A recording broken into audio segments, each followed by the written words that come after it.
विषय हिंदी और उपविषय रहेगा राम लक्ष्मण परशुराम संवाद, जिसे लिखा है तुलसीदास ने।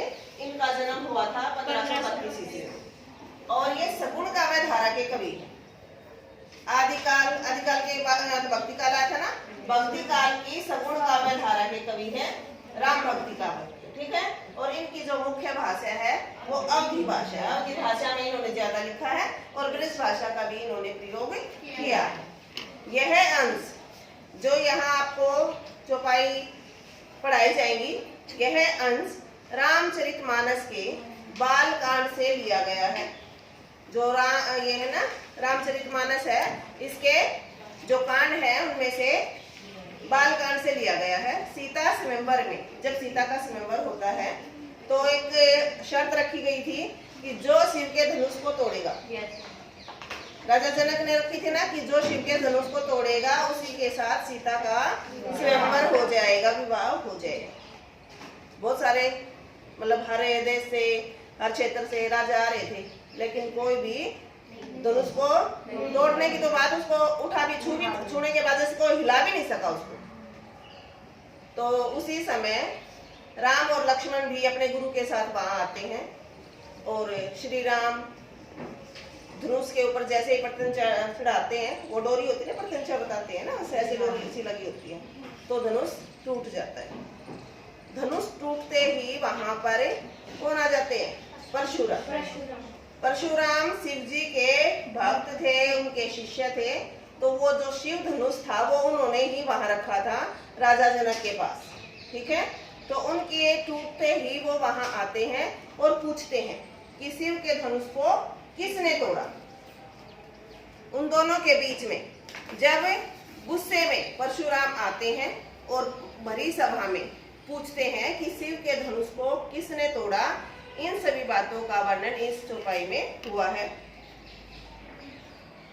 नाथ शंभु धनु भंजनिहारा, होई केहु एक दास तुम्हारा, आयसु का कहिन किन मोही, सुने रिसाई बोले मुनि कोही, सेवकी सो जो करे सेवकाई, अरि कनी करी करिय लड़ाई, सुनहु राम जेहि शिव धनुष तोड़ा, सहस्त्र बाहु सम रिपु मोरा, सो बिल गाय बिहाय समाजा, न ते मारे जाहि सब राजा, सुनी मुनि वचन लखन मुस्काने, बोले परसु धरी अवमाने, बहु धनुई तोरी लड़काई, कभुन असिरीस किनी गोसाई, एही धुनु पर ममता केती हेतु, सुनी रिसाई कहे भृगु कुल केतु। तो जैसे ही उन्होंने गुस्से में आकर पूछा कि शिव के धनुष को किसने तोड़ा, तो लक्ष्मण, जो श्री राम थे और लक्ष्मण थे, दोनों के स्वभाव में बहुत ज्यादा अंतर था। शिव जी बिल्कुल शांत भाव के थे, लेकिन लक्ष्मण को गुस्सा बहुत ज्यादा आता। तो उनके पूछने पर राम तो शांत रहते हैं, चुप रहते हैं, लेकिन लक्ष्मण उनका जवाब देते हुए क्या कहते हैं? नाथ शंभु धनु, शंभु होता है शिव का धनुष, शंभु बोलते हैं शिव शंभु।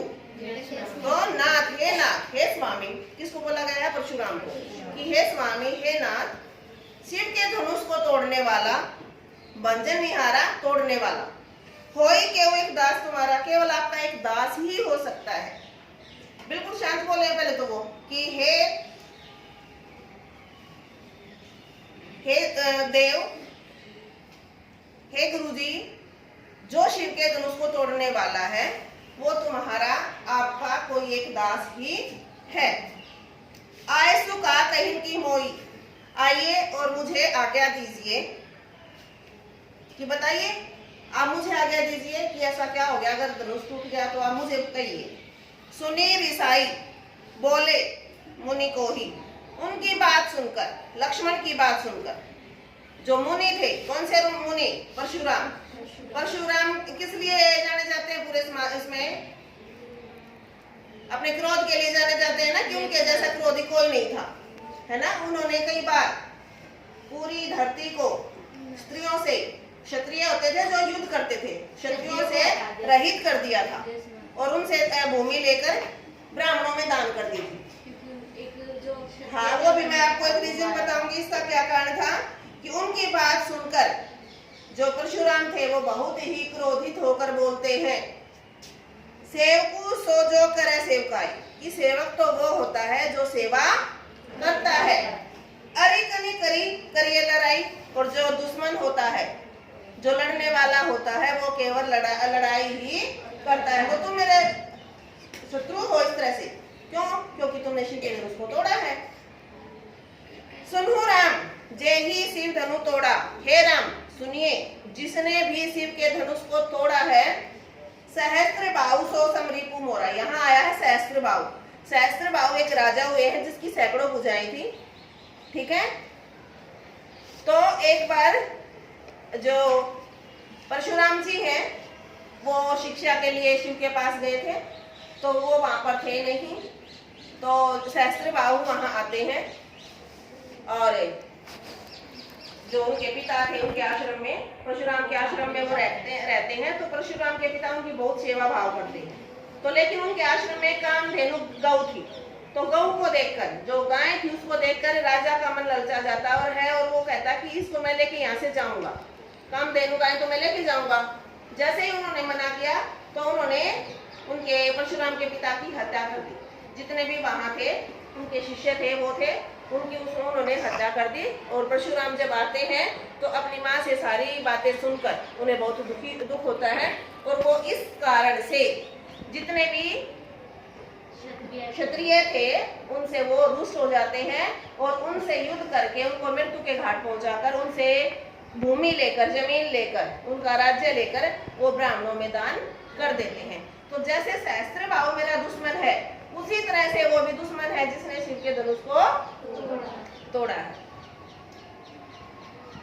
सुनी मुनि वचन लखन मुस्काने। मुनि के वचनों को सुनकर जो लक्ष्मण थे वो हंसने लग जाते हैं। किसी को गुस्सा आया हो और दूसरा हंस पड़े तो क्या होता है? और गुस्सा आता है ना। बोले परशु धरी अवमाने। और परशुराम इसलिए बोलते थे कि उनके पास एक परसा था, हमेशा वो उस परसे को अपने साथ धारण करके रखते थे, इसलिए उन्हें परशुराम भी कहा जाता है, ठीक है। तो वो उनका अपमान करते हुए बोलते हैं। कौन बोलते हैं? श्री लक्ष्मण बोलते हैं परशुराम जी का अपमान करते हुए। बहु धनुई तोरी लड़काई, कि है मुनि हमने तो लड़काई बचपन में, हमने तो बचपन में बहुत सारी धनुषियां तोड़ी है। धनुष छोटे बच्चे का छोटा सा धनुष होता है ना, जैसे वो तो बड़ा धनुष हो गया था, लेकिन बचपन में हम छोटे छोटे धनुष से खेलते हैं तो उसे धनुइया बोला गया है। कबू न असीरिस किनी गोसाई, लेकिन इतना गुस्सा तो कभी भी हमारे गुरुजी ने हम पर नहीं किया। यही धनु पर ममता के खेती हेतु, केवल इसी धनुष पर ममता क्यों है? केवल इसी धनुष से इतना प्यार क्यों है? सुने रिसाई कै भृगुकुल केतु। भृगुकुल केतु का मतलब हम कहते हैं ना कि जो बच्चे होते हैं, जो बेटा होता है, हमारे कुल का चिराग होता है। और तो जो परशुराम थे वो भृगुकुल से संबंधित थे। कौन से कुल से संबंधित थे? तो भृगुकुल की केतु इसीलिए बोला गया है कि उसी कुल को आगे ले जाने वाले हैं। रे निर्बालक, हे राजा के पुत्र, काल बस बोलत तो ही न संभाल। तुम काल के वश में हो और तुम्हारा तो तेरे ऊपर कोई भी, आपके ऊपर तुम्हारा अपना खुद का ही कंट्रोल नहीं है। तुम अपने आप को रोक नहीं पा रहे हो क्योंकि तुम काल के वश में हो। धनु ही सम त्रिपुरारी धनु विदित सकल संसारा। सकल संसार, सारा संसार जानता है कि शिव का धनुष क्या छोटी छोटी धनुइयों के बराबर है, वो तो एक अलग से ही बहुत बड़ा धनुष है। तो उसकी तुलना धनुइयों से नहीं की जा सकती। समझ में आया? ठीक है, धन्यवाद।